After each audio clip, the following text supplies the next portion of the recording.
first portal in Asia. Dito lang yan sa BGC, matatagpuan o Bonifacio Global City.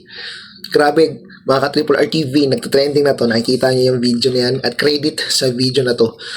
Sobrang unlad na ng BGC ngayon na matatagpuan to sa Taguig po, mga ka-Triple R.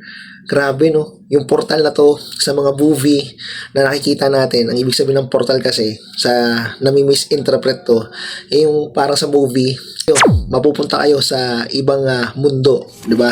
Sa ibang panahon, yung portal na yan, di ba? Pag napunta kayo at nakapasok kayo ng portal, yan yung ibig sabihin sa movie. Itong portal na to is live, parang video ko lang na isang malaking camera yan. Yan, nakikita nyo naman na makikita nyo ng live sa ibang bansa, yung mga iba't ibang tao sa iba't ibang lugar.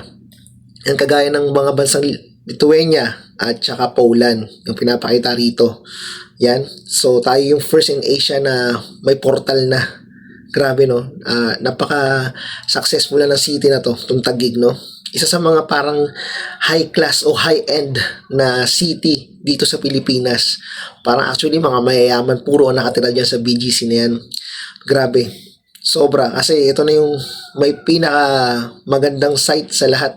Tsaka, dadaling ko family ko dyan. Pag may time ako, pupunta ako ng Taguig. Kahit taga Quezon City ako. Sana lang makapunta ako someday. Nakapunta na ako ng Taguig pero wala pa akong asawa noon at anak. So ngayon, marami na nagbago sa Bonifacio Global City at grabe, nakaka-excite na pumunta dyan ngayon.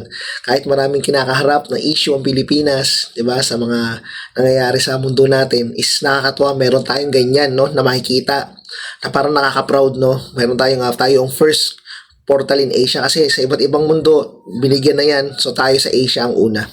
So nakaka-proud maging Pilipino, kahit maraming problema, okay lang yan. So kung sinong may time na pumunta ka sa BGC dyan, tara, pasya na tayo. Peace out.